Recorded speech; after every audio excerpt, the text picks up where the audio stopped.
الحمد لله وكفى، والصلاة والسلام على سيد الرسل وخاتم الأنبياء، ونشهد أن لا إله إلا الله وحده لا شريك له،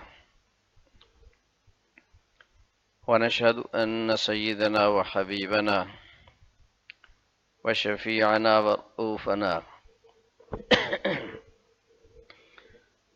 ومولانا محمدا عبده ورسوله.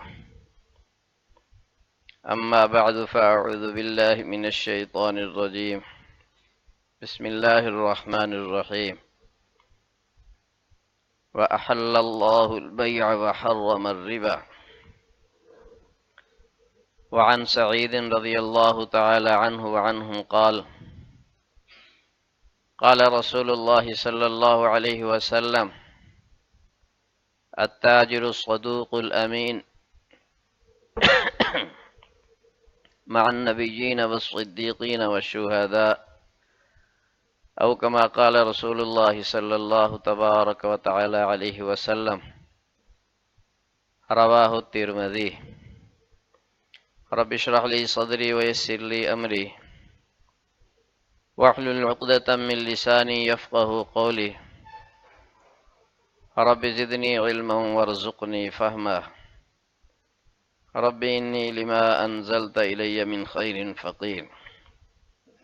محبت ذوق سے درود شریف پڑھ لیں. اللہم صلی علی سیدنا محمد وعلی آل سیدنا محمد کما صلیت علی سیدنا ابراہیم وعلی آل سیدنا ابراہیم انک حمید مجید. اللہم بارک علی سیدنا محمد وعلی آل سیدنا محمد كما باركت على سيدنا إبراهيم وعلى آل سيدنا إبراهيم إنك حميد مجيد. میرے انتہائی واجب الاحترام دور اور قریب سے تشریف لانے والے تاجر بھائیوں، اللہ رب العزت ہم سب کی حاضری قبول فرمائے، اپنی رضا کا ذریعہ بنائے. اللہ رب العزت کے فضل و کرم سے آج 5ویں ماہانہ تجارت ورکشاپ ہے. اس سے قبل 4 پروگرام ہو چکے ہیں. ابتدائی 3 پروگرام جو 3 موضوعات کے متعلق تفصیل سے عرض کیے گئے. نمبر 1، مقام تاجر شریعت کی نظر میں. نمبر 2، حرام کی قباحت. نمبر 3، اصول تجارت. یہ 3 موضوعات تفصیل سے پہلے عرض کیے گئے ہیں. آج 5ویں نشست ہے، اس واسطے کچھ نئے حضرات بھی تشریف لائے ہوئے ہیں، تو گزشتہ موضوعات میں سے مختصر عرض کیا جائے گا، تھوڑا سا خلاصہ، کیونکہ یہ ابتدائی باتیں بھی ہر مسلمان کے لیے ضروری ہیں. صرف تاجر ہی نہیں، ہر مسلمان کے لیے، چاہے وہ تاجر ہے، چاہے وہ مزدور ہے، چاہے وہ صنعت کار ہے، کاشتکار ہے، کسی بھی ذریعہ معاش کے ساتھ جو وابستہ ہے، یہ ابتدائی باتیں سب کے لیے ضروری ہیں. اس لیے خلاصتاً ابتدائی موضوعات پہ روشنی ڈالی جائے گی. اس کے بعد آج کا جو انفرادی موضوع ہوگا وہ مسائل کی بحث ہے. چنانچہ پہلا موضوع آپ حضرات دیکھ رہے ہیں کہ مقام تاجر احادیث مبارکہ کی روشنی میں. اللہ اکبر کبیرہ. عرض یہ ہے کہ تاجر بیچارہ زندگی بھر محنت کام کر رہا ہے، مگر وہ اپنی حیثیت سے نہ بلد ہے نہ واقف ہے. اسے پتہ کوئی نہیں میرا مقام کیا ہے. وہ اپنے بارے میں صرف یہی سمجھتا ہے کہ میں ایک روزی کمانے والا، مال بڑھانے والا، بچوں کی کفالت کرنے والا، بس زیادہ سے زیادہ اپنے کو پیسہ کمانے والی مشین سمجھے گا بس. اس کو اپنی حیثیت کا، مقام کا پتہ نہیں ہے کہ جس نبی محترم صلی اللہ علیہ وسلم کا میں نے کلمہ پڑھا ہے، انہوں نے مجھے کیا مقام دیا ہے. اگر اس کو اپنی حیثیت کا پتہ چل جائے تو اپنی تجارت کو عبادت بنا لے.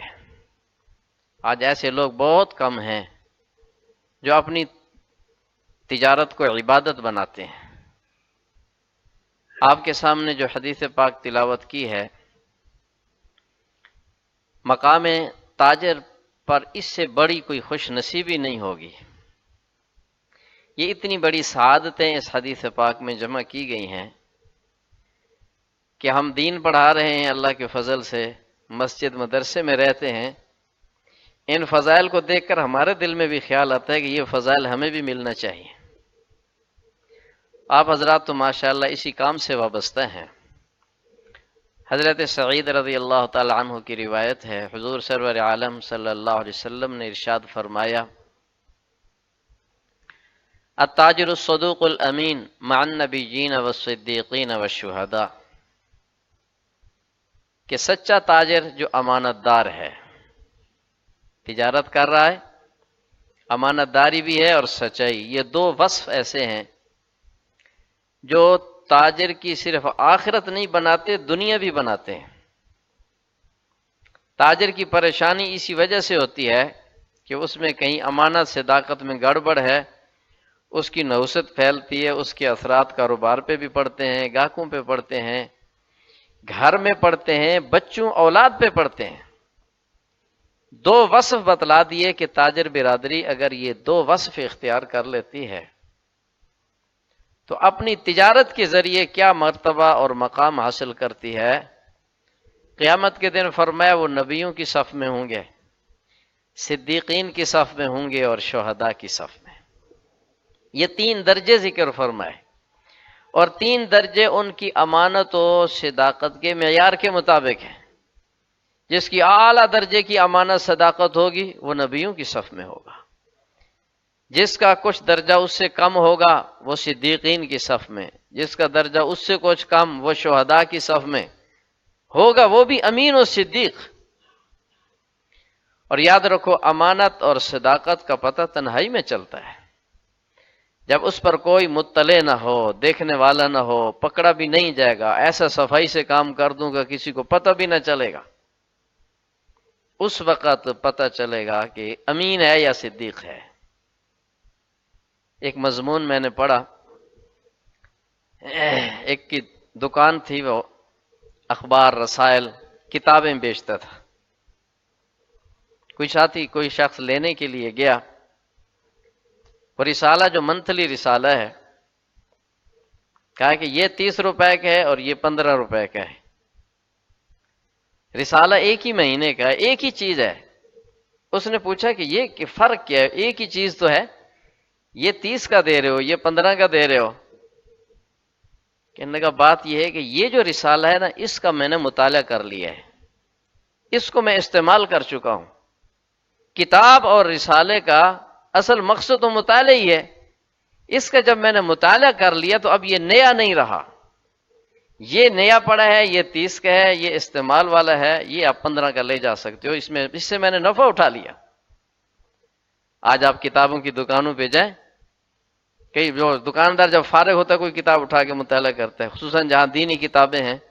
میں نے خود یہ مناظر دیکھے، فارغ ہے گاہک کوئی نہیں، چلو کوئی کتاب اٹھائی، رسالہ اٹھایا، مطالعہ کر لیا، پھر اسی قیمت پہ بیچ بھی دیا. فرنیچر والا فرنیچر استعمال بھی کرتا رہتا ہے، پھر اسی نئے کی قیمت پہ بیچ بھی دیتا ہے. چارپائی بیچنے والا چارپائی استعمال بھی کرتا ہے، پھر اسی قیمت پہ بیچ بھی دیتا ہے. اب دیکھنے سے بالکل پتہ نہیں چلتا کہ یہ استعمال شدہ ہے یا اس کی امانت کا پتہ چلے گا یہ کس درجے کا امین ہے. فرمایا التاجر الصدوق الامین. صدوق کہتے ہیں بہت زیادہ سچا، یہ مبالغہ ہے جس میں اضافی معنی پایا جاتا ہے. صادق کہتے ہیں سچے کو، صدوق بہت زیادہ سچا. تو مقام کیا ہے؟ صدیقین، نبیوں اور شہداء کے ساتھ اس کا حشر ہے۔ اور یہ یاد رکھو، یہ مقام اس کو قرآن پاک پڑھنے پڑھانے سے نہیں، حدیث پاک کا درس دینے سے نہیں، رات بھر نوافل پڑھنے سے یہ مقام نہیں مل رہا۔ یہ اس جگہ پہ بیٹھ کے مقام حاصل کر رہا ہے جس کو ابغض ترین جگہ قرار دیا گیا ہے۔ ابغض البلاد الی اللہ اسواقها، کہ یہ بازار اللہ کے ہاں مبغوض ترین جگہ ہے۔ وہ اس مبغوض ترین جگہ پر بیٹھ کر نبیوں اور صدیقین اور شہداء کا مرتبہ پا رہا ہے۔ وہ اسی تجارت کر کے، مال بیچ کے، نفع کما کے، یہ نہیں کہ مفت دینا، نفع تو کمانا ہے، بغیر نفع کے تو تجارت ہوتی نہیں ہے۔ دوسری فضیلت سنیے، حضرت قیس بن ابی عرضہ رضی اللہ تعالیٰ عنہ روایت فرماتے ہیں، یہ ترمذی شریف کی روایت ہے کہ دور جاہلیت میں ہمیں سمسار کہا جاتا تھا۔ سمسار کا معنی ہوتا ہے دلال، جس کو آج کل ایجنٹ کہہ دیتے ہیں۔ دور جاہلیت میں ہمیں دلال یا ایجنٹ کہا جاتا تھا۔ حضور انور صلی اللہ علیہ وسلم ہمارے پاس سے گزرے، بازار میں تشریف لائے۔ بازار میں جانا یہ بھی سنت نبوی کا حصہ ہے۔ بعض لوگ اپنا سٹیٹس ایسا بنا لیتے ہیں، بازار جانا اپنی توہین سمجھتے ہیں۔ اور یاد رکھو، مکہ کے مشرکین نے حضور انور صلی اللہ علیہ وسلم پر جو اعتراضات کیے تھے، ان میں سے ایک اعتراض یہ بھی تھا، وَيَمْشِي فِي الْأَسْوَاقِ، تو بازار بھی جاتے ہیں، یہ نبی کیسے؟ آپ تشریف لے جایا کرتے تھے خریداری کے لیے بھی، اور اپنے شاگردوں اور مریدین کی نگرانی بھی فرماتے تھے، اصلاح بھی کرتے تھے کون کیا کر رہا ہے۔ اس لیے تاجروں کو چاہیے کہ اپنے اوپر ایک چیکر مقرر کریں، اپنے اوپر ایک نگران مقرر کریں۔ ایک حضرت علی رضی اللہ تعالی عنہ کا یہ مقولہ نظر سے گزرا، فرمایا جو تاجر تجارت نہیں سیکھتا، شریعت اس کی نہیں سیکھتا اور تجارت کر رہا ہے، وہ ضرور سود میں مبتلا ہوگا، ضرور۔ تو ایک اور بزرگ کا قول گزرا، فرمایا کہ تاجر کو چاہیے کہ کسی عالم کے ساتھ اپنا تعلق جوڑ کے رکھے، اس سے پوچھ پوچھ کے چلتا رہے۔ تو حضور صلی اللہ علیہ وسلم بازار کی نگرانی بھی فرماتے ہیں۔ فرمایا فمر بنا رسول اللہ صلی اللہ علیہ وسلم فسمانا باسم هو احسن منه، حضور صلی اللہ علیہ وسلم ہمارے قریب سے گزرے اور ہمیں جو آپ نے نام دیا ہے، لقب دیا ہے، وہ کیا ہی پیارا، بہت ہی عمدہ اور خوبصورت لقب تھا۔ کیا لقب دیا؟ فرمایا یا معشر التجار، او تجار کی جماعت۔ تو تاجر کو تاجر اس وقت سے کہا جانے لگا ہے، گویا اس سے پہلے تجارت تو تھی پر اس کو تاجر نہیں کہا جاتا تھا۔ اب یہ لفظ کتنا خوبصورت ہے، کتنا اس میں اعزاز اور عزت ہے۔ اب آپ کو کہا جا رہا ہے تاجر برادری، دل میں ایک فرحت محسوس ہوتی ہے، عزت والا لفظ ہے۔ اگر کہا جائے گا تم سارے ایجنٹ ہو، کیسا لگے گا؟ تم دلال ہو، کیسا لگے گا؟ کتنا پیارا نام حضور صلی اللہ علیہ وسلم نے تاجر کو دیا۔ فرمایا یا معشر التجار ان البیع یحضرہ اللغو والحلف، کہ بیعات میں فضول باتیں، فضول کام شامل ہو جایا کرتے ہیں، لغویات۔ دکاندار بہت سی لغویات میں مبتلا ہو جاتا ہے، نہ چاہتے ہوئے بھی ہو جاتا ہے۔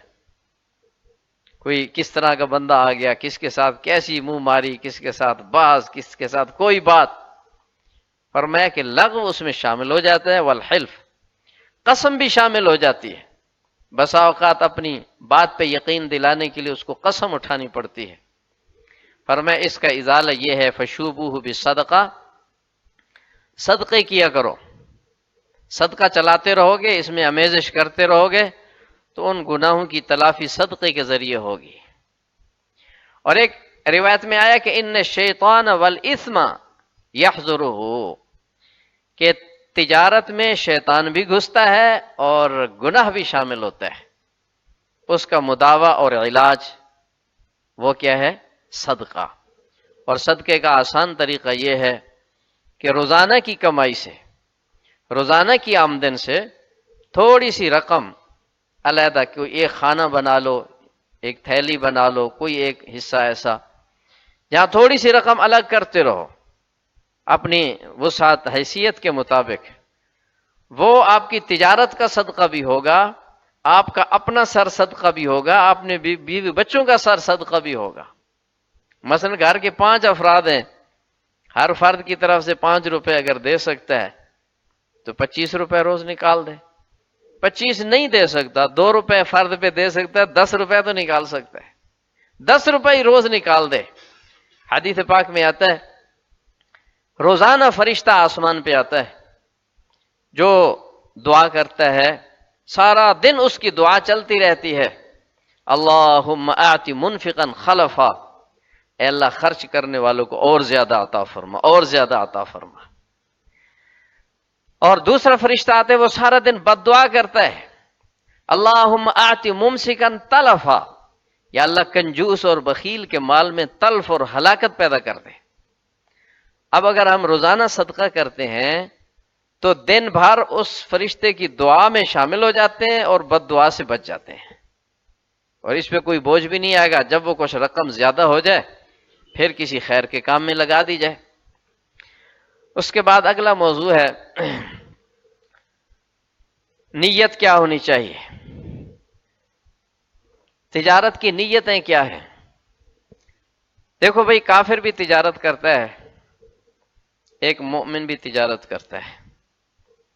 دونوں کی تجارت میں فرق ہونا ضروری ہے، دونوں کی شکل و صورت میں، دونوں کی وضاقت میں، دونوں کے اخلاق میں، دونوں کی عادات میں فرق ہونا چاہیے. اگرچہ آج کافر تو اپنی ڈگر پر ہے، مسلمان نے اپنا فرق مٹا دیا. کافر نے اپنا فرق نہیں مٹایا، مسلمان نے اپنا فرق مٹا دیا. کافر جو تجارت کرتا ہے بھائی، اس کی صرف 2 نیتیں ہوتی ہیں، ایک مقابلہ اور ایک لالچ. مقابلہ کرنا ہے، اس سے کس طرح بڑھنا ہے، فلانے کا اتنا سرمایہ، فلانے کا اتنا، میں نے اس سے بڑھنا ہے اور بڑھنا ہے. دوسرا لالچ، کہ اپنا مفاد پورا کرنا ہے، چاہے دوسرے آدمی کا نقصان ہوتا ہو جائے، معاشرے کا نقصان ہوتا ہو جائے، مارکیٹ کا نقصان ہوتا ہو جائے. بسا اوقات ایسا سودا آدمی کر بیٹھتا ہے، اسے پوری مارکیٹ کا ریٹ بدل جاتا ہے، پوری مارکیٹ کا نقصان ہوتا ہے. اس کو اس کی کوئی پرواہ نہیں ہے کہ میرے اس سودے سے مجھے تو منافع ملے گا لیکن کتنے ہزاروں لوگوں کا نقصان ہوگا، اس کی اس کو کوئی پرواہ نہیں ہوتی. لالچ، بس بڑھ رہا ہے بڑھ رہا ہے. جب یہ اس کی پوزیشن ہے تو وہ یہ نہیں دیکھے گا حلال ہے یا حرام ہے، بس مال بڑھانا اس کا نصب العین ہے. فلانا دنیا کا اتنے نمبر کا امیر ہے تو میں اتنے نمبر کا بن جاؤں. جبکہ ایک مسلمان تاجر جس نے اپنی تجارت کے ذریعے انبیاء علیہم السلام، صدیقین اور شہداء علیہم الرحمہ کا مقام مرتبہ حاصل کرنا ہے، اس کو نیتیں بھی سیکھنی پڑیں گی. گزشتہ دروس میں نیتوں پر تفصیلی بات ذکر کی ہے. یہاں مختصراً عرض کیا جاتا ہے کہ سب سے پہلی چیز تو اللہ کو راضی کرنے کے لیے، میرا اللہ راضی ہو جائے. مجھے میرے اوپر ذمہ داریاں ہیں، بیوی بچوں کی، والدین کی، بہن بھائیوں کی، رشتہ داروں کی ذمہ داریاں ہیں، میں نے وہ ادا کرنی ہے. ان ذمہ داریوں کو ادا کرنے کے لیے بجائے اس کی کہ میں ڈاکہ ماروں، غلط کام کروں، کوئی غیر قانونی کام، غیر اخلاقی کام، غیر شرعی کام کر کے مال بڑھاؤں، اس کی بجائے ایک مبارک عمل ہے تجارت والا، میں یہ کر کے اپنی ذمہ داریاں پوری کرنا چاہتا ہوں، میرا اللہ مجھ سے راضی ہو جائے. اسی طرح یہ نیت ہو کہ جب میرے اپنے پاس مال ہوگا تو کسی کے مال پر میں لالچ کی نظر سے نہیں دیکھوں گا، مجھے کسی کے آگے محتاج نہیں ہونا پڑے گا. اسی طرح یہ نیت بھی کر لینا، اللہ پاک میرے مال میں برکت دے تو میں کار خیر میں بھی حصہ ڈالوں گا، خیر کے کاموں میں. اور جہاں بھی خیر کا کام ہو رہا ہو بندہ نیت ضرور کر لے، کاش کہ میرے پاس اتنا مال ہوتا تو یہ سارا کام میں کرا دیتا. اور اس نیت کی وجہ سے اس کو اس سارے کام کا ثواب مل جاتا ہے.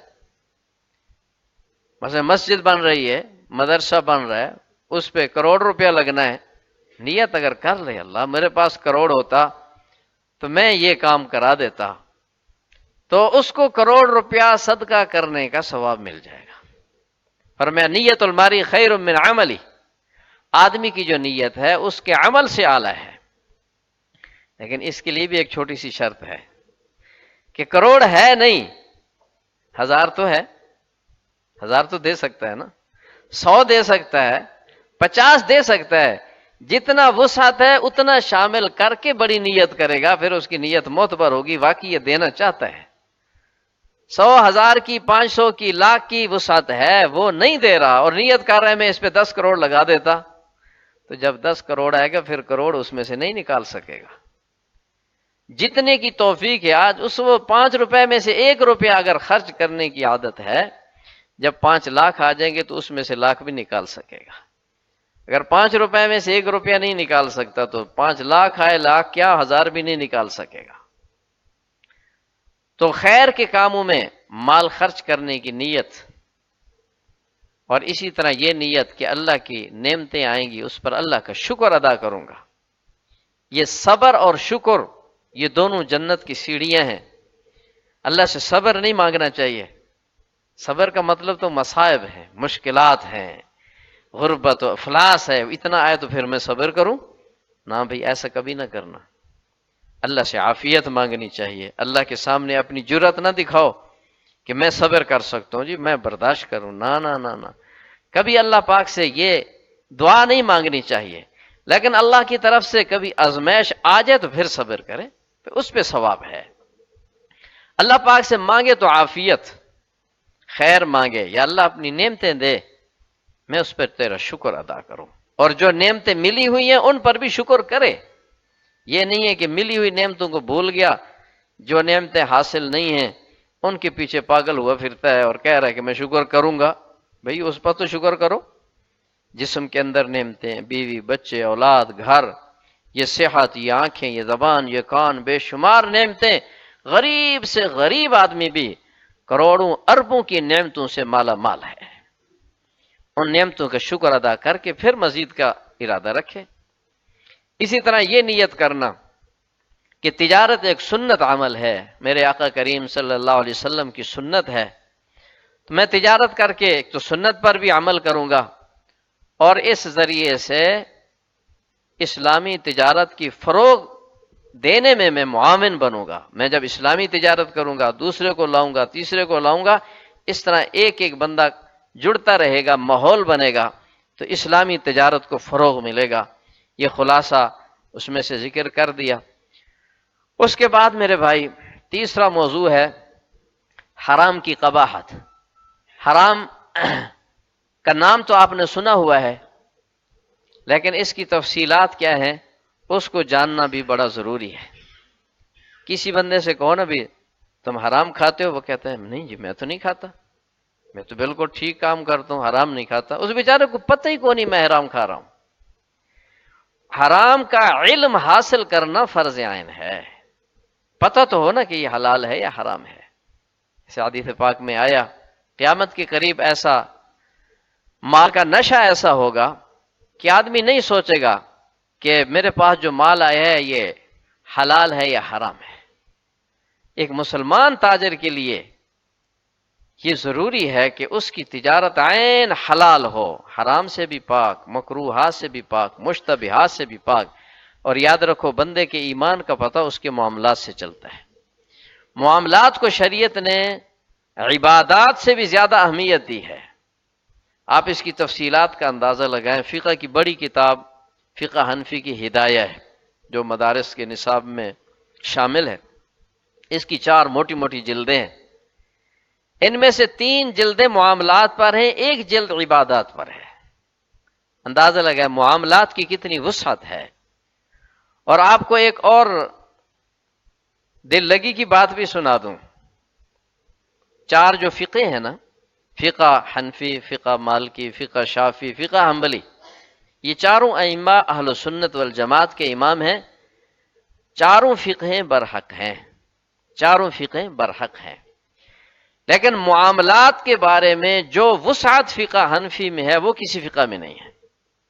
اس لیے جو ممالک فقہ شافی، فقہ حنبلی، فقہ مالکی والے ہیں، وہ ممالک بھی عبادات کی حد تک تو شافی، مالکی اور حنبلی ہیں، معاملات میں وہ مجبور ہیں کہ فقہ حنفی کو اپنائیں۔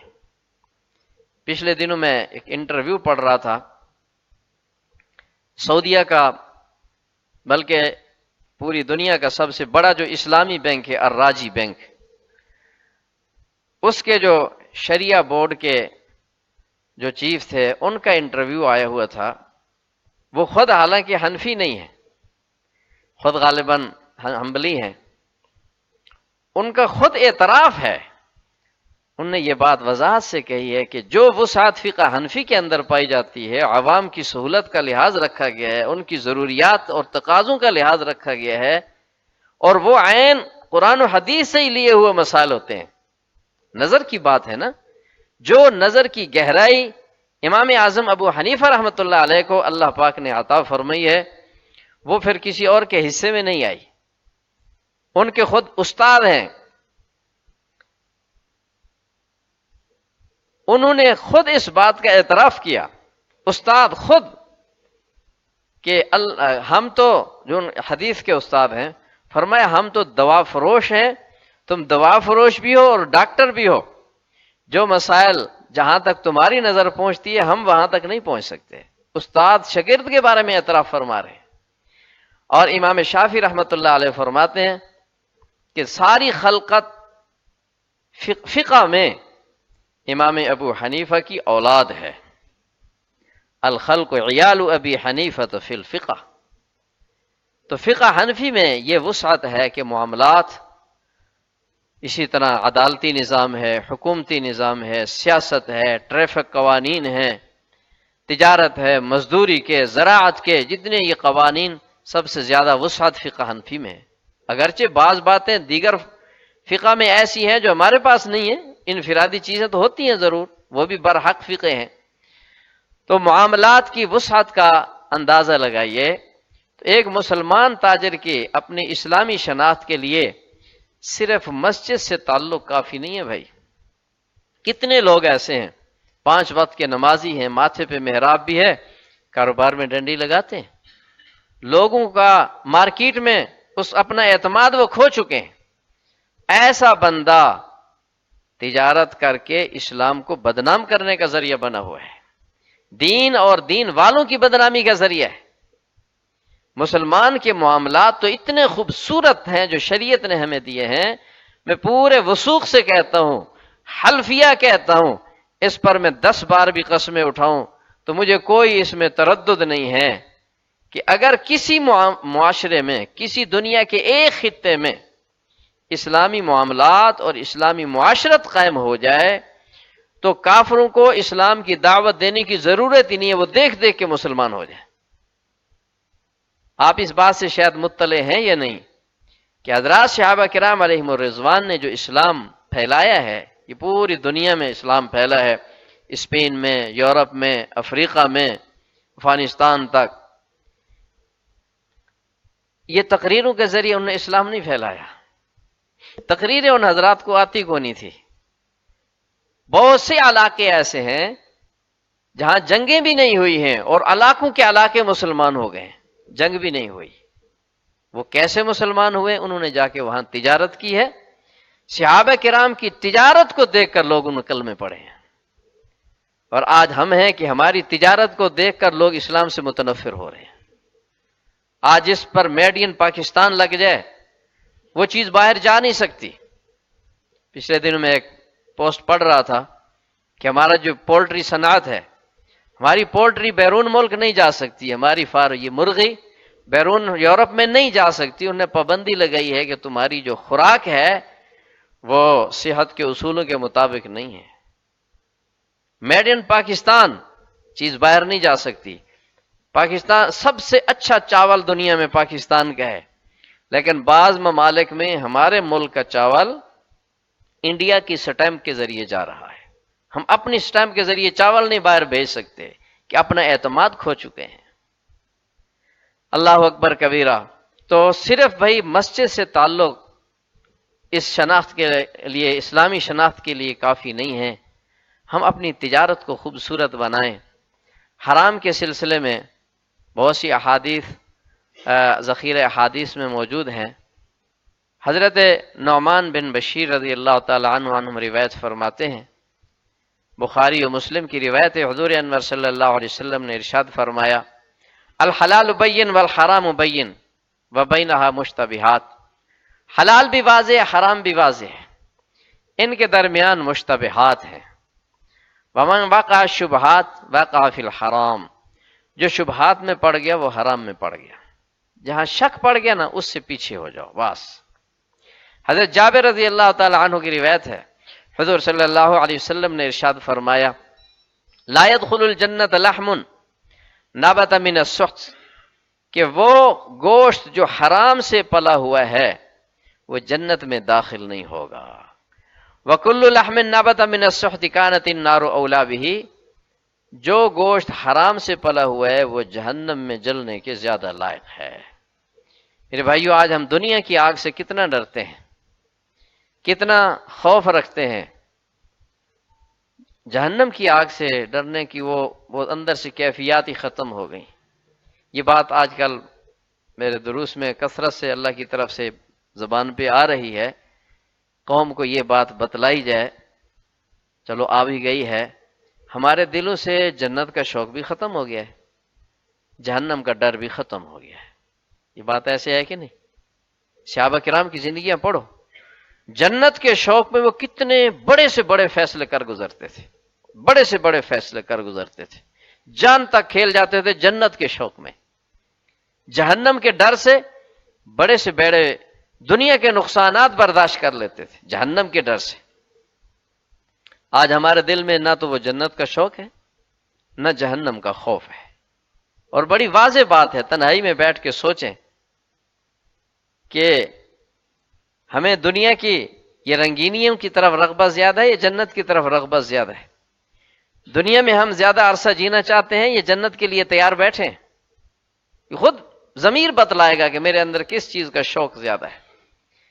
دنیا کی نعمتیں اور لذتیں مرغوب ہیں، یہ جنت کی نعمتوں کی بھی رغبت ہے۔ دنیا دن بدن پرکشش ہو رہی ہے، دن بدن، جس کو آج ترقی کا نام دے دیا گیا، لیکن اس ترقی کے ساتھ دوسرا رخ اس کا کیا ہے؟ اس نام نہاد ترقی کا، یہ ترقی نہیں ہے، یہ نام نہاد ترقی ہے۔ اس کا دوسرا رخ یہ ہے کہ اس چمک دمک اور کشش نے انسان کو آخرت سے غافل کر دیا، دن بدن بڑی تیزی سے انسان آخرت سے غافل ہو رہا ہے۔ تو جس نے حرام غذا پیٹ میں ڈالی ہوئی ہے، فرمایا یہ گوشت جہنم میں جلنے کے زیادہ لائق ہے۔ قبر بھی بہت قریب پڑی ہوئی ہے، پاؤں کے نیچے قبر ہے، پاؤں کے نیچے، بولو یار، پاؤں کے نیچے قبر ہے کہ نہیں؟ کتنا فاصلہ ہے میرے اور قبر کے درمیان؟ 1 فٹ کا بھی فاصلہ نہیں ہے، پاؤں کے نیچے قبر ہے۔ قبر کے اوپر ہی ہم چلتے پھرتے ہیں ہر وقت، پر قبر کا خیال نہیں ہے کہ وہاں میرے ساتھ کیا ہوگا۔ بس پیسہ پیسہ، نفع بڑھاؤ، نفع، حلال حرام کی تمیز ہی ختم۔ دوسرے کو دھوکہ دیا، ڈنڈی لگائی، 2 نمبری کی، ملاوٹ کی، ناپ تول میں کمی کی، جھوٹ بولا، غلط بیانی، پتہ ہی کو نہیں قبر میں کیا ہونا ہے۔ حضرت ابن عمر رضی اللہ تعالی عنہما کی روایت ہے، من اشترى ثوبا ب10 دراہم، 10 درہم کی اگر ایک چادر، کوئی کپڑا خریدا اور زیب تن کیا ہے، اس میں 9 درہم حرام کے ہیں اور 1 درہم حلال، 9 درہم حلال ہے اور 1 درہم حرام کا ہے، صرف 1 درہم حرام کا ہے۔ فرمایا لم يقبل اللہ تعالی له صلاة ما دام علیہ، جب تک وہ کپڑا اس کے بدن پر ہے اللہ پاک اس کی عبادت نماز قبول نہ فرمائیں گے۔ پھر اپنی بات میں پختگی پیدا کرنے کے لیے فرمایا ادخل اصبعی فی اذنی، اپنی دونوں انگلیاں کانوں میں ڈالی، فرمایا سمتا ان لم یکن النبی صلی اللہ علیہ وسلم سمعتہ، میرے یہ 2 کان بہرے ہو جائیں اگر میں نے یہ بات رسول اللہ صلی اللہ علیہ وسلم سے نہ سنی ہوتی۔ اس کے بعد میرے بھائی، چوتھی چیز ہے حرام کے اقسام میں سے ایک خاص قسم سود ہے۔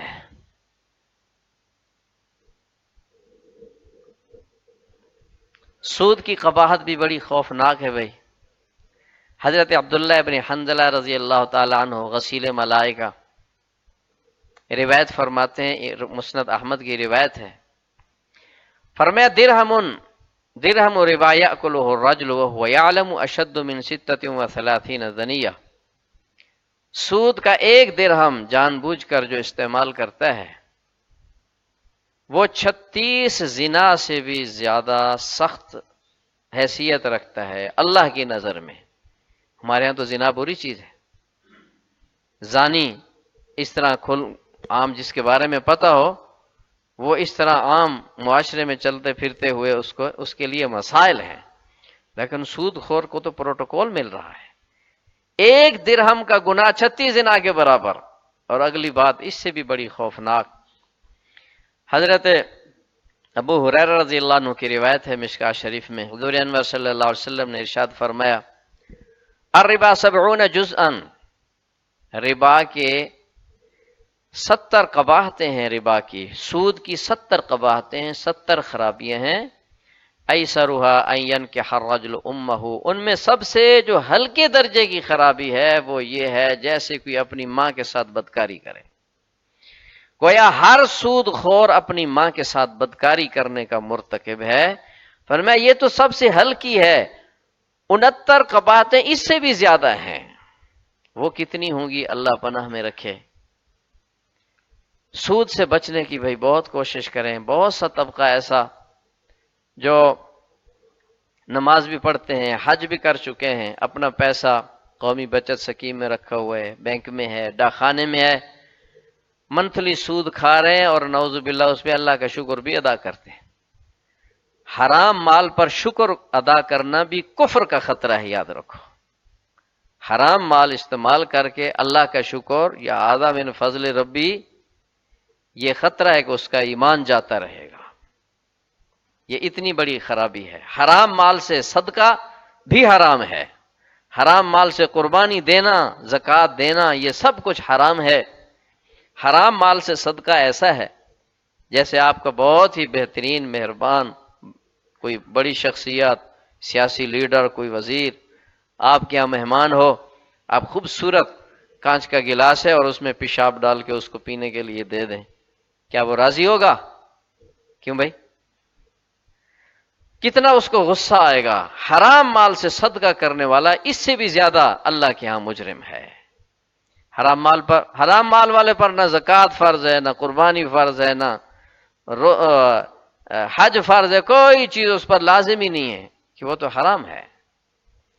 حرام مال کے چند اثرات، جب انسان حرام مال استعمال کرتا ہے تو اس کے اثرات کیا پڑتے ہیں تباہ پر؟ چند ایک اثرات عرض کیے جاتے ہیں۔ نمبر 1، مناجات اور عبادات میں دل نہیں لگتا، دل نہیں چاہتا، بس زبردستی اپنے کو گھسیٹ کے لانا پڑتا ہے۔ نمبر 2، بڑوں سے بیزاری اور بغاوت کے جذبات، بڑوں کی باتیں اچھی نہیں لگتی، روک ٹوک اچھی نہیں لگتی۔ آج کتنے لوگ جو اولاد کی بغاوت کی شکایت کرتے ہیں، جی بیٹا بات نہیں مانتا، کوئی تعویذ دے دو، دم کر دو، ہمارے پاس روز یہی لوگ آ رہے ہیں۔ تو اس کی وجہ کیا ہے کہ کہیں نہ کہیں حرام شامل ہوا ہے، وہ اپنی لازمی بات ہے، کہیں نہ کہیں گڑبڑ ہوئی ہے، وہ حرام مال اولاد میں گیا ہے، پیٹ میں گیا ہے، اس کے یہ اثرات ہیں۔ گناہوں کی رغبت، اعمال میں سستی، ذہنی قلبی بے چینی، اپنی اصلاح سے لاپرواہی، اصلاح سے جی گھبرائے گا، حرص و لالچ بڑھے گا، اسی طرح شریعت کے اندر تعویلات اور آسانیاں تلاش کرنے کی کوشش کرے گا کسی نہ کسی طرح بس یہ میرا مسئلہ ٹھیک ہو جائے، قرآن بھی الٹا ہوتا ہے، ہو جائے میرا مسئلہ ٹھیک ہو جائے۔ یہ اس حرام غذا کے اثرات ہیں۔ طبیعت میں یہ کیفیات پیدا ہوتی ہیں، چڑچڑا پن، اخلاق کا بگاڑ۔ پہلے ایک درس میں یہ باتیں ہوئی تو ایک نوجوان بعد میں ملے، کہنے لگے کہ آپ نے جو باتیں کی ہیں، میں ایک جگہ ملازمت کرتا ہوں اور وہ حرام آمدن ہے، جب سے ملازمت کی ہے یہ ساری کیفیات میرے اندر ہیں، میں سوچتا رہتا تھا کہ مجھے کیا ہو گیا ہے، میں ایسا کیوں بن گیا ہوں۔ آج تمہاری باتیں سن کر مجھے پتہ چلا کہ یہ اس کے اثرات ہیں۔ اللہ اکبر کبیرہ۔ اس کے بعد میرے بھائی اگلا عنوان ہے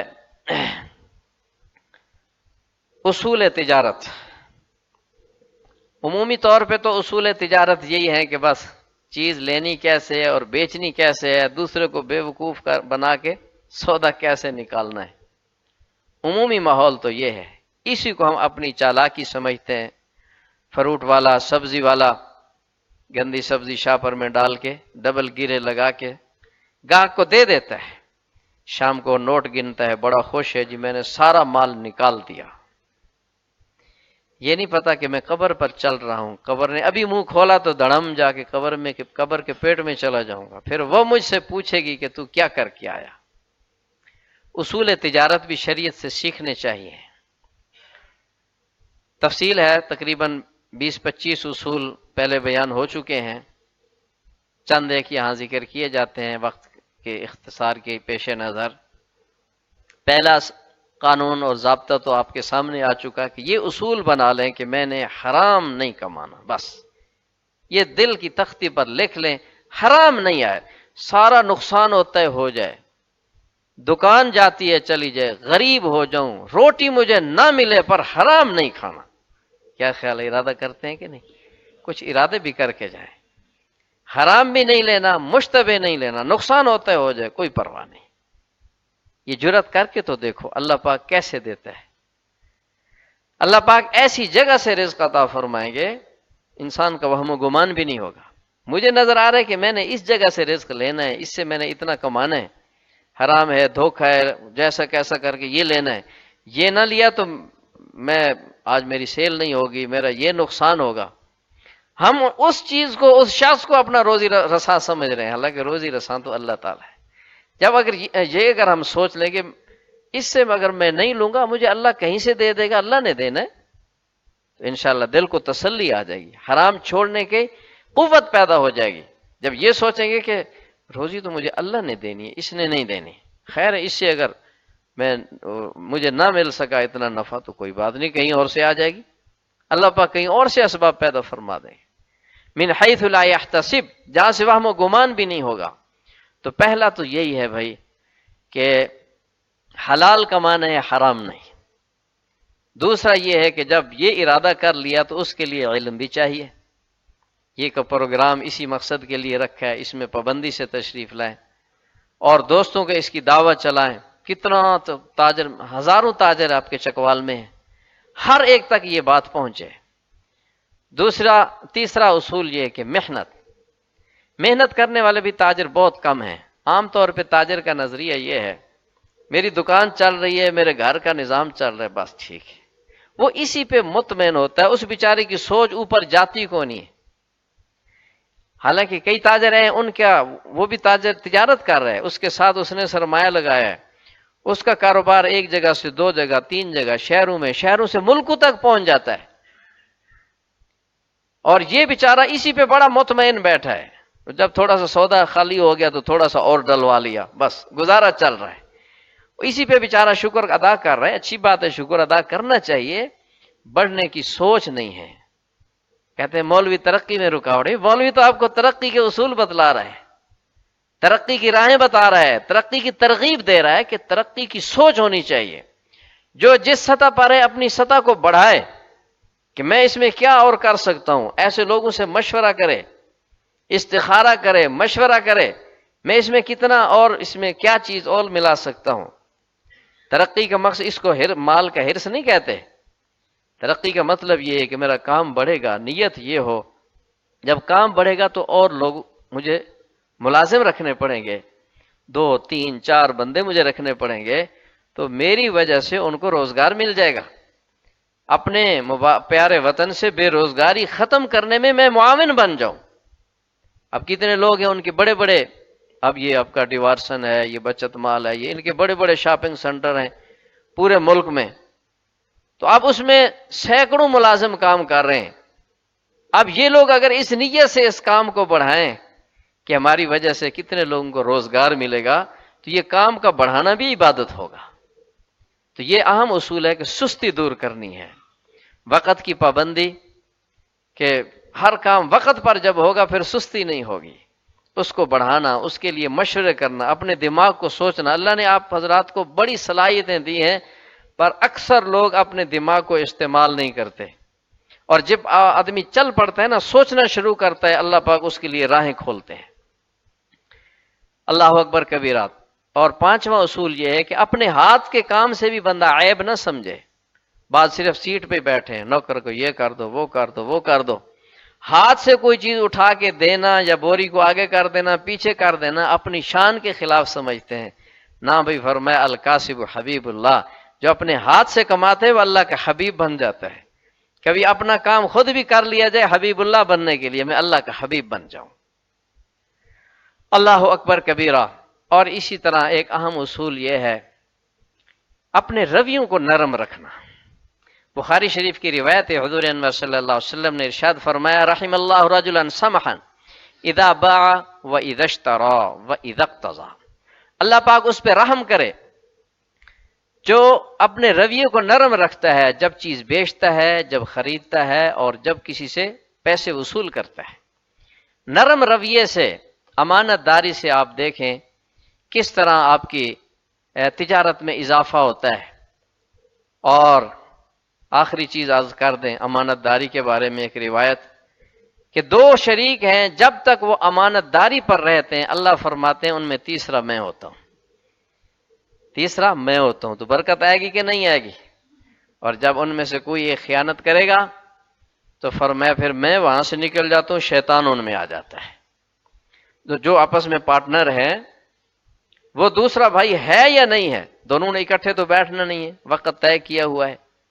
اب اس میں کچھ پیسے چھپا لیتا ہے، کوئی چیز جیب میں ڈال لیتا ہے، دوسرے کو کیا پتہ چلتا ہے؟ اب یہ کمپیوٹر سسٹم آ گئے، اس کے باوجود کمپیوٹر کو بھی وہ چکمہ دینے والے چکمہ دے جاتے ہیں، کیمرے لگے ہوئے کیمروں کو بھی چکمہ دے جاتے ہیں، تو یہ خیانت کر کے تو کتنا امیر ہو جائے گا۔ یہ گزشتہ جو باتیں ضروری تھی اس کا خلاصہ۔ اب آگے مسائل کی بات ہے۔ نماز کتنے بجے؟ پہلا مسئلہ ہے پگڑی کی بیع۔ پگڑی کی بیع اور زر ضمانت، یہ بہت اہم ترین اور حساس مسئلہ ہے ہمارے معاشرے کا۔ پگڑی کیا ہے اور زر ضمانت کیا ہے؟ جب آپ کرائے پر دکان لیتے ہیں، اس کی ایک صورت یہ ہے کہ مالک کے دکان اچھی خاصی رقم پگڑی کے نام پہ وصول کرتا ہے، اور اس رقم کی خوبی یہ ہے یا اس کی برائی یہ ہے کہ یہ رقم دے کر وہ ہمیشہ کے لیے حق قرار حاصل کر سکتا ہے کہ زندگی بھر مالک اس کو نکال نہیں سکتا۔ وہ رقم بھی اتنی ساری ہوتی ہے کہ یہ دائمی حق قرار یعنی کرایہ داری ہمیشہ کے لیے ہے، اس کی کوئی مدت متعین نہیں ہے۔ دوسری اس میں جو اس کا وصف ہے کہ یک مشت بہت ساری رقم لے لی جاتی ہے، اور کتنے لوگ بیچارے کاروبار کرنا چاہتے ہیں ان کے پاس پگڑی کی رقم نہیں ہے، یعنی وہ اتنی رقم ہوتی ہے، اتنے کا مال دکان میں نہیں ڈلتا جتنی وہ رقم لے لیتے ہیں۔ تیسری چیز کہ کرایہ دار جب چاہے اپنا یہ حق دوسرے کو بیچ بھی سکتا ہے۔ اگر یہ 10 لاکھ کی پگڑی دے کے بیٹھا ہے، 5-10 سال کے بعد یہ چاہے تو 15 لاکھ میں آگے کسی کو یہ حق کرایہ داری دے دے۔ اور چوتھی چیز یہ ہے کہ خود مالک کو بھی یہ بیچ سکتا ہے، یعنی مالک اگر دکان خالی کروانا چاہے تو پگڑی کا اصول یہ ہے جو اس نے 10 لاکھ دیے تھا اس 10 لاکھ پر یہ خالی نہیں کرے گا، پھر اس وقت جو ان کا آپس میں طے ہو گیا، اس سے زیادہ بھی ہو سکتا ہے کم بھی ہو سکتا ہے، وہ گویا کہ دوبارہ یہ حق اس کو بیچتا ہے۔ اور پانچویں چیز یہ ہے کہ یہ دی گئی رقم ناقابل واپسی ہوتی ہے۔ یہ اوصاف ہیں پگڑی کی رقم کے۔ اس کے بعد ہے زر ضمانت۔ توجہ بھائی، موبائل اپنے بند رکھیں۔ زر ضمانت یہ ہے جس کو سیکورٹی کی رقم کہتے ہیں۔ مالک مکان، مالک دکان اس لیے وہ رقم لیتا ہے کہ یہ کرایہ دار اگر کوئی نقصان کر جائے، مثلا 1-2 مہینے کا کرایہ کھا کے بھاگ جائے، بجلی کے بل بقایا جات ہیں، یا کوئی توڑ پھوڑ کر جائے، کوئی نقصان کر جائے، تو اتنی رقم وہ اپنے پاس رکھنا چاہتا ہے کہ اس نقصان کی تلافی ہو جائے اور جو زائد رقم ہوگی وہ واپس کر دے گا۔ اس کو کہتے ہیں زر ضمانت، اس کو سیکورٹی بھی کہتے ہیں۔ اس رقم کی حیثیت کیا ہے؟ یہ رقم ضمانت اور امانت ہے۔ اور دوسری بات کہ کرایہ دار کو اس میں دائمی حق نہیں ملتا، مالک جب چاہے وہ اس کی رقم واپس کر کے اس سے دکان خالی کرا سکتا ہے۔ تیسری بات کہ یہ رقم قابل واپسی ہوتی ہے۔ چوتھی بات یہ ہے کہ یہ کرایہ دار کسی دوسرے کو یہ حق بیچ نہیں سکتا۔ ایسی ہے کہ نہیں؟ آپ حضرات بھی انہی مراحل سے گزر چکے ہوں گے، کوئی گزر رہے ہوں گے۔ اب ان دونوں کا حکم کیا ہے؟ فرق آپ نے سمجھ لیا۔ حکم یہ ہے کہ جو پگڑی کی رقم ہے یہ بطور رشوت کے ہے، حرام ہے۔ یہ کرایہ دار رشوت دیتا ہے مالک کو اور وہ اس کے لیے یہ رقم حرام ہے۔ ایک حکم تو یہ ہوا۔ دوسرا حکم یہ ہے کہ پگڑی کی رقم پر زکوٰۃ واجب نہیں ہے۔ پگڑی کی رقم پر اس کی وجہ سے حج فرض نہیں ہوتا، قربانی فرض نہیں ہوتی، نہ مالک پر نہ ہی کرایہ دار پر، کیونکہ اس کو کہتے ہیں مال زمار۔ مال زمار اور مال حرام ہی ہوتا ہے، جس طرح سود کا پیسہ ہے، رشوت کا پیسہ ہے، شراب فروشی کا پیسہ ہے، حرام کے جتنے اموال ہیں ان پہ اللہ کی طرف سے کوئی حقوق متعین نہیں ہوتے۔ تو دونوں پر نہ حج واجب ہے، نہ زکوٰۃ ہے، نہ قربانی اس کی وجہ سے ہے۔ اس کے مقابلے میں جو سیکورٹی کی رقم ہے وہ جائز بھی ہے، سیکورٹی کے طور پر رقم رکھنا جائز ہے۔ اور اس رقم پر جو دینے والا آدمی ہے، کرایہ دار، اگر یہ رقم زکوٰۃ کے نصاب کے مطابق ہے تو اس رقم کی وجہ سے اس پہ زکوٰۃ بھی ہوگی۔ اگر اور مال کی وجہ سے یہ نصاب کا مالک ہے، سالانہ جو زکوٰۃ ادا کرتا ہے، جو رقم بطور ضمانت کے دی ہوئی ہے اس رقم کو بھی زکوٰۃ کے نصاب میں شامل کرے گا۔ مثلا 30,000 اس نے سیکورٹی کے طور پہ دیا ہوا ہے، 10,000 اس کے پاس موجود ہے یا 20,000 موجود ہے، 30 اور 20 ملا کے 50,000 کی رقم اس کے پاس بنتی ہے۔ 50,000 پہ یہ نصاب بن جاتا ہے چاندی کے اعتبار سے، لہذا زکوٰۃ اس پہ لازم ہوگی۔ اب ادائیگی کی صورت کیا ہوگی؟ ادائیگی کی صورت ایک تو یہ ہے کہ ہر سال جب وہ حساب کرے گا تو وہ ساتھ ساتھ زکوٰۃ دیتا رہے، اس رقم کی ہر سال دیتا رہے زکوٰۃ۔ اگر ہر سال نہیں دینا چاہتا، جب بھی وہ رقم واپس ملے گی تو اکٹھی پھر پچھلے سالوں کی بھی زکوٰۃ دینی پڑے گی۔ اس لیے آسانی یہ ہے کہ ہر سال دیتا رہے تو کوئی مشکل نہیں ہوگا۔ اور یاد رکھو کہ یہ رقم اگر زیادہ ہے، اس رقم کی وجہ سے اس کرایہ دار پہ حج بھی فرض ہو سکتا ہے۔ زیادہ رقم ہے، حج کے نصاب کے برابر ہے، یا اس کے پاس جو رقم جو غیر ضروری سامان ہے، کوئی ایسی چیزیں ہیں، وہ ملا کر اور اس رقم کو ملا کر حج کا نصاب بنتا ہے، تو اس رقم کی وجہ سے حج بھی فرض ہو جائے گا، چاہے قرضہ لے کے کرے، کوئی چیز بیچ کے کرے، حج اس نے کرنا ہے۔ جب ایک دفعہ فرض ہو جائے پھر وہ ختم نہیں ہوتا۔ اللہ اکبر کبیرہ۔ اور چوتھی بات یہ سمجھے کہ پگڑی کی رقم میں وراثت جاری نہیں ہوتی، سیکورٹی کی رقم میں وراثت جاری ہوتی ہے۔ کرایہ دار اگر فوت ہو جاتا ہے تو وہ دی ہوئی رقم وارثوں کو نہیں ملے گی، وہ تو مارے ذمار ہے، ختم، رشوت میں دے دیا، ختم ہو گیا۔ اور جو ضمانت والی رقم ہے وہ چونکہ قابل واپسی ہے، اس لیے اس میں وراثت جاری ہوگی، ورثاء کو ملے گا۔ مسئلہ آپ نے سن بھی لیا، اور میرا خیال یہ ہے کہ پریشان بھی ہوئے ہوں گے، کیونکہ عمومی سسٹم پگڑی کا چل رہا ہے۔ اب جو بھائی پگڑی پر دکان لے کے بیٹھا ہے، اگرچہ اس کا کاروبار حلال ہے، حلال روزی کما رہا ہے، لیکن رشوت دے کر یہ جگہ جو اس نے حاصل کی ہے اس کی نحوست اس کے روزگار میں شامل ہوتی رہے گی، اس کے اثرات پڑتے رہیں گے۔ بعض کام ایسے ہوتے ہیں گناہ نہیں ہوتے پر اس کی نحوست کا اثر پڑتا ہے۔ زہر بندہ قصدن پیتا ہے نا، قصدن، گناہ بھی ہے، جان بھی جائے گی، بھول کے پی لے، گناہ نہیں ہے، لیکن جان تو جائے گی کہ نہیں جائے گی؟ بولو بھائی، چھری ہاتھ ادھر جان بوجھ کے چلاتا ہے، انگلی بھی کٹ جائے گی اور جرم بھی ہے، گناہ بھی ہے، کیونکہ انسان اپنے اعضاء کا مالک نہیں ہے۔ اچانک لگ گئی اور انگلی کٹ گئی، گناہ اگرچہ نہیں، انگلی تو کٹ گئی۔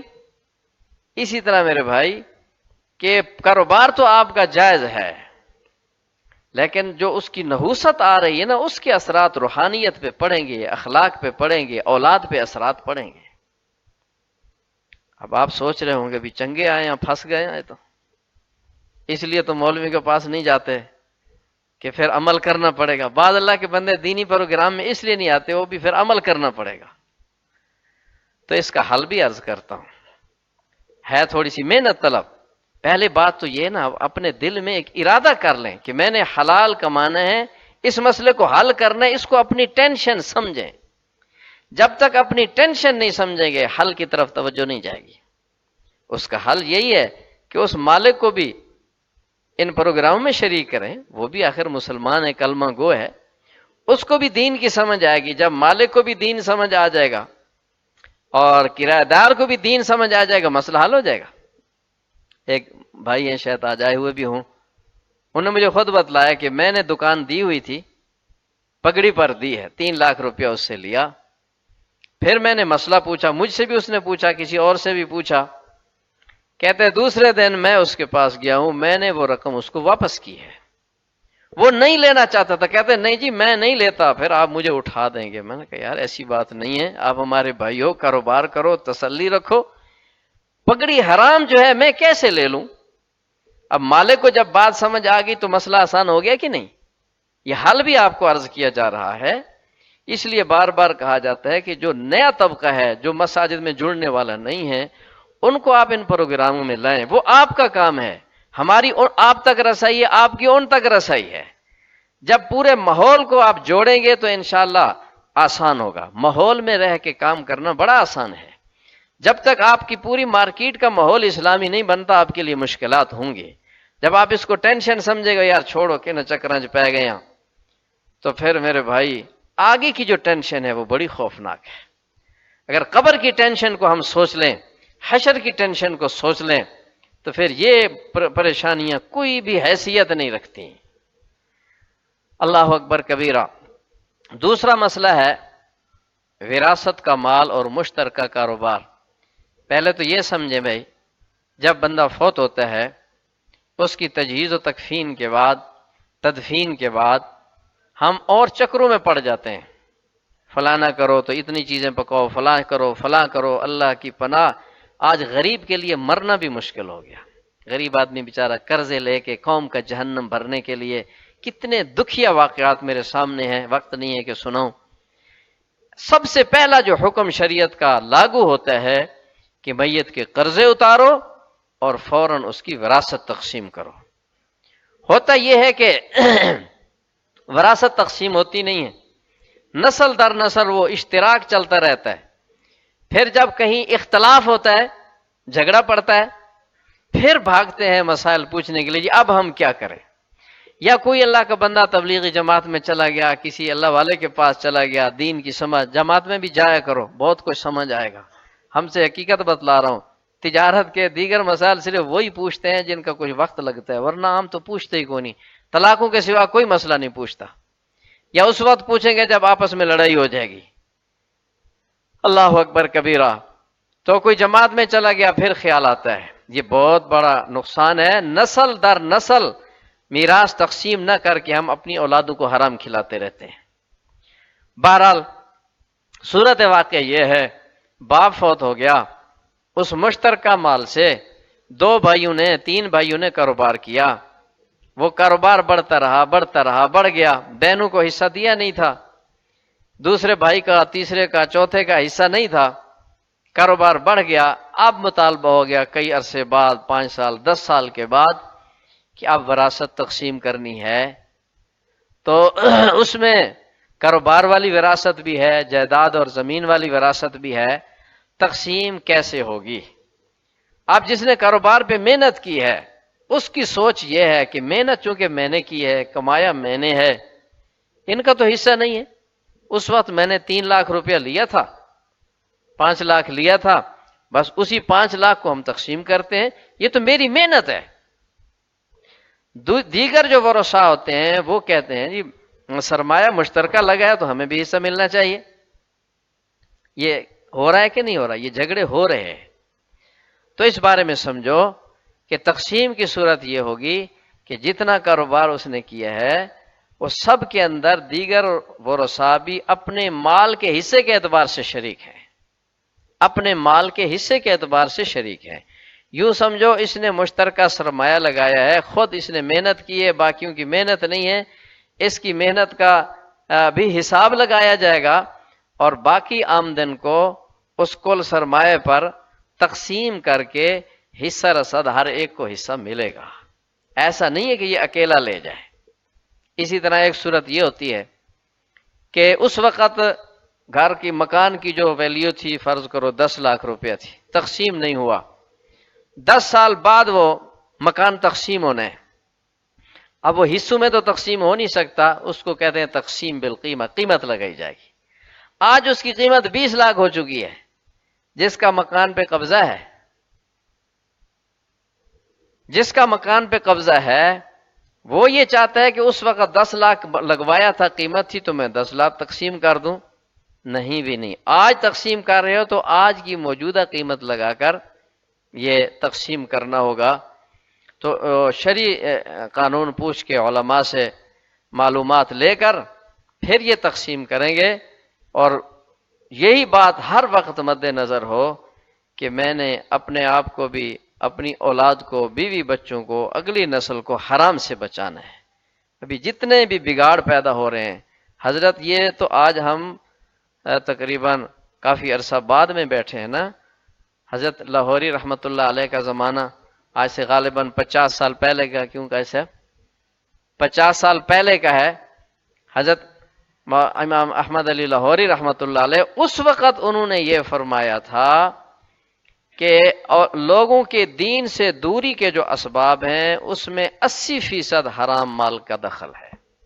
اس وقت 80% تھا، اور اب تو میرا خیال ہے 95-98% پہ معاملہ پہنچا ہوا ہے. اللہ پاک عمل کی توفیق عطا فرمائے. مسائل کچھ اور بھی تھے، بہرحال یہ 2-3 مسائل آپ کے سامنے عرض کر دیے گئے ہیں. وآخر دعوانا ان الحمد للہ رب العالمین. یہ چند اعلانات ہیں، یہ آپ سماعت فرما لیں.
آپ کو اطلاع دے دیں کہ فلاں دن کورس ہے، اور انہی کورسوں کے چھوٹے چھوٹے کلپ بھی ہم آپ کو بھیجتے ہیں، جس کو محفوظ فرما کر اسی نمبر سے اسی نمبر پر آپ اپنا نام، علاقہ اور پیشہ لکھ کر واٹس ایپ کر دیں کہ میں مثال خالد زبیر نام ہے، چکوال ہے، تدریس میرا پیشہ ہے، تو ہم اگر تاجر ہوگا تو تاجر والے گروپ میں اسے رکھ دیں گے، تدریس ہے تو تدریس والے گروپ میں، اور مختلف علماء کرام کی فہرست بھی اسے وقتاً فوقتاً ملتے رہے۔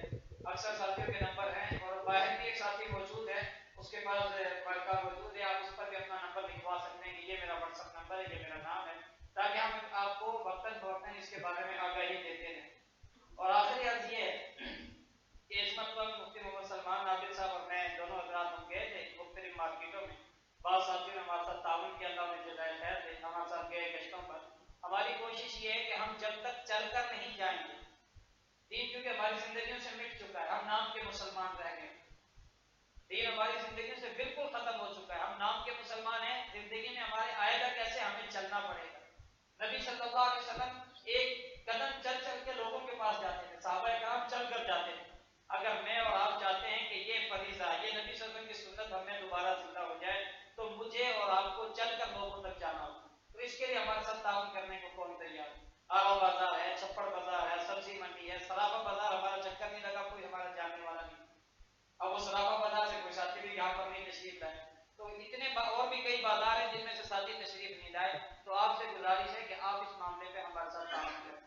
ایک ایک ساتھی ایک ایک بازار سے تو کم از کم اپنا نام دے دیتا کہ ہم آئندہ اسی سے ملاقات کریں، اس کو وقت سے پہلے آگاہ کریں کہ ہم آپ کے پاس آنا چاہتے ہیں، 1 گھنٹہ، آدھا گھنٹہ، پون گھنٹہ ہمارے لیے وقف کریں، آپ ہمارے معاون بنیں۔ جب آپ ہمارے ساتھ جائیں گے، اگلا ساتھی خوشی سے بات سننے کو تیار ہوگا، اور کوئی آدمی حرام سے ہٹ کر حلال پر آ گیا، اس پر میرا بھی حصہ بن جائے گا، آپ کا بھی حصہ بن جائے گا۔ تو ان معاملات میں ہمارے ساتھ تعاون کرنے کے لیے کون تیار ہے؟ کون کون سے بازار ہیں؟ چھپڑ بازار، چیلم، آرا بازار، کم از کم 1 گھنٹہ ہمارے لیے وقف کریں، 1 گھنٹہ۔ بات ہم نے کرنی ہے، وگرنہ یقین مانیں ہم نے 3 دن سے 1 دن کیا اس وجہ سے کہ ہمارے پاس ٹائم نہیں تھا۔ ہماری کلاس صبح 4 بجے شروع ہوتی ہے، رات 10 بجے ختم ہوتی ہے، اکثر بچوں کے والدین یہاں بیٹھے ہوئے ہیں، عصر کے بعد بھی پڑھائی ہے، مغرب کے بعد بھی ہے، عشاء کے بعد بھی۔ گھر میرا پیچھے ہے، ٹوٹل میں پورے دن میں ہم 1 گھنٹہ، یا رات کو سونے کے لیے، میں تو سونے کے لیے بھی گھر نہیں آتا، مدرسے سو جاتا ہوں۔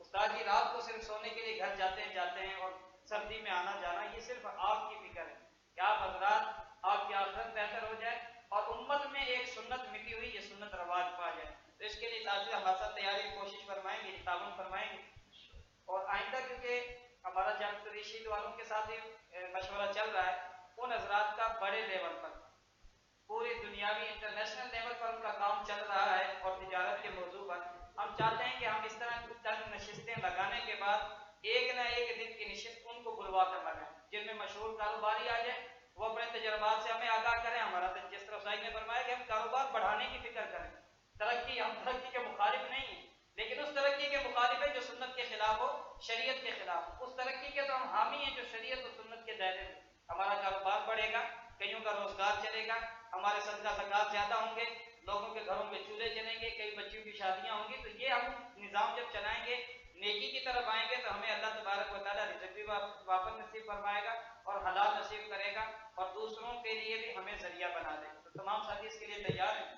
انشاءاللہ ہم اگلی مرتبہ پوری ترتیب بنائیں گے، آپ ساتھیوں سے اکثر جنہوں نے ہاتھ کھڑے کیے، میری واقفیت بھی ہے، نام بھی میرے ذہن میں، تو آئندہ ہم آپ سے رابطے میں رہیں گے، آپ ہمیں وہاں کشتے کروائیں، تیار ہے جی؟ انشاءاللہ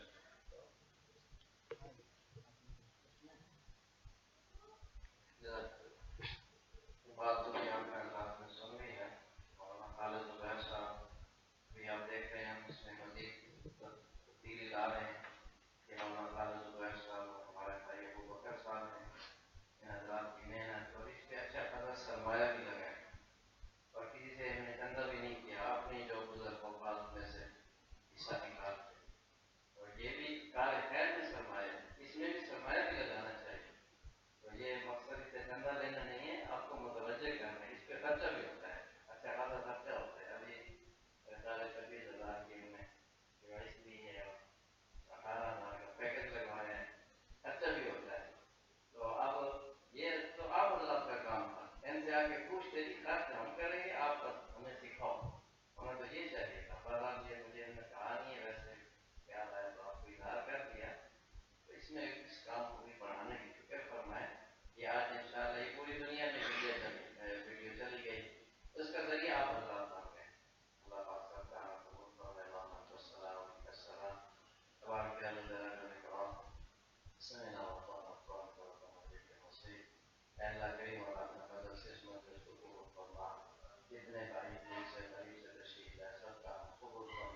آپ